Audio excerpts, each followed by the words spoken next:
This is Grilled by the Staff Canteen. My name is Cara and I'm the editor for the Staff Canteen, and in this episode, which is sponsored by Westlands, our writer Tanny chats to Mark Donald from Number One at the Balmoral. His career has seen him work with Andrew Fairlie, René Redzepi and Claude Bozzi. Mark talks to us about goals he set himself as a chef, advice he would give young chefs, and fly symmetry. I'll let him explain. So today we're talking about all of the things that made you the chef that you are today, your influences, your mentors, in the hope of sort of giving our audience an insight into how to become a great chef like yourself. So my first question would be, what made you decide to become a chef? I was always interested in cooking, but not sort of the romantic way, cooking with your gran, making fairy cakes or anything. I started washing dishes when I was 16 in a local pub, and when all the chefs went out the back to have a cigarette, I would tell them that a check had come on, and eventually I just stopped calling them in and started cooking it myself, and I got into cooking that way. What advice would you give to yourself if you were starting as a commie again? That's a tough question. I would probably tell myself to go to bed earlier sometimes. Some nights that I stayed out too late. Keep my mouth shut sometimes when I was a young chef. It's probably a bit outspoken when I was a younger chef. But I think that was just the kid in me. So did you have any set goals when you started off, and how many of them have you achieved, if so? One of my earliest goals was to stage in a Michelin-starred restaurant. I remember not being in cooking long, and I heard about El Bulli, and I heard about internships and stages and all these amazing places. This was before the internet was. You could see everything on the internet in the palm of your hand. You know, you had to do a bit of research. So one of my goals was to stage in a Michelin-starred restaurant. And I did that at Andrew Fairlie restaurant. Yeah, that was probably the earliest goal.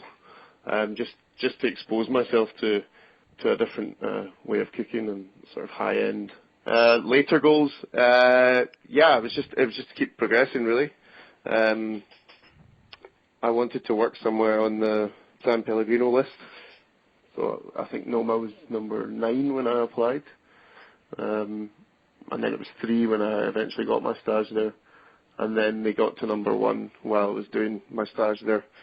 And it wasn't really it, just so I could work on somewhere on the list. It was just, obviously these restaurants were being highlighted for a reason, so I just wanted to pick one that appealed to me. And it was Noma at the time. And of all the great chefs that you've worked for, which of them would you aspire to be, and why? That's a tough question. That's like asking my favourite It could be several, movie. to be fair. Yeah, several. I mean, I think working for Andrew Fairlie, obviously his temperament in the kitchen was unmatched. Yeah. I think he was a bit of a unicorn in the kitchen. That was militant but very quiet and calm and calculated and coordinated. And at that level of pressure, I find it very hard to relate to sometimes, especially when he's 2 Michelin stars.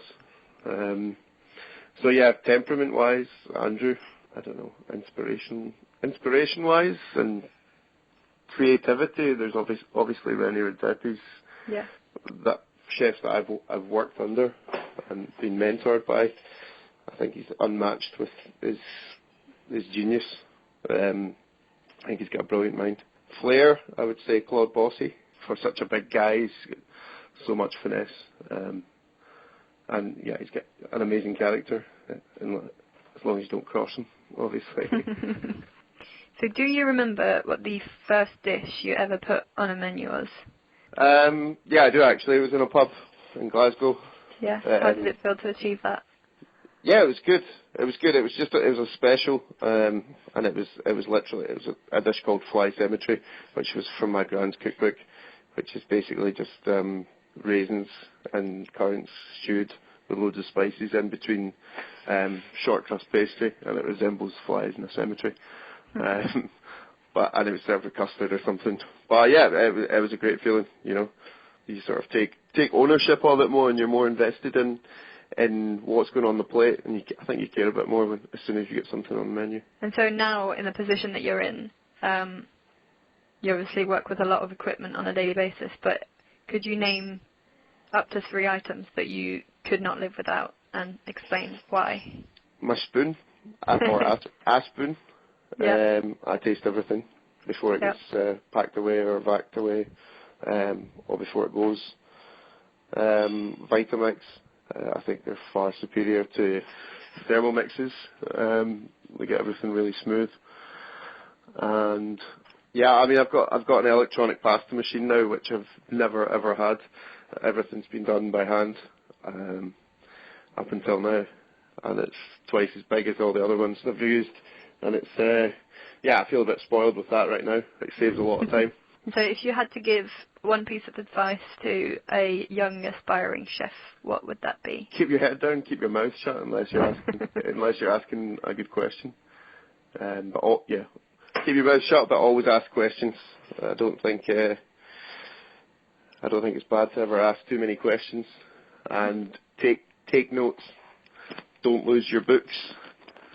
There's so many of my chefs and peers that I've worked with throughout kitchens. They message me saying, "Do you know what that recipe for that salsa verde we did?" Or, "Do you have the Parmesan espuma recipe that we did 10 years ago?" And you want to help them, but you can't. I don't know where some of my recipes are either. I mean, I know where most of them are. They're jotted down. But when you leave somewhere, document everything properly and back it up. That's probably my best advice. I actually sent someone a recipe last night. What was the recipe? It was a goujere recipe from Andrew Fairlie for a guy called Tom. Pretty terrible at keeping his recipes. So. Listen, that was great, very inspirational. So thank you very much for taking the time, Mark. That's all right. Cheers. Okay, thanks.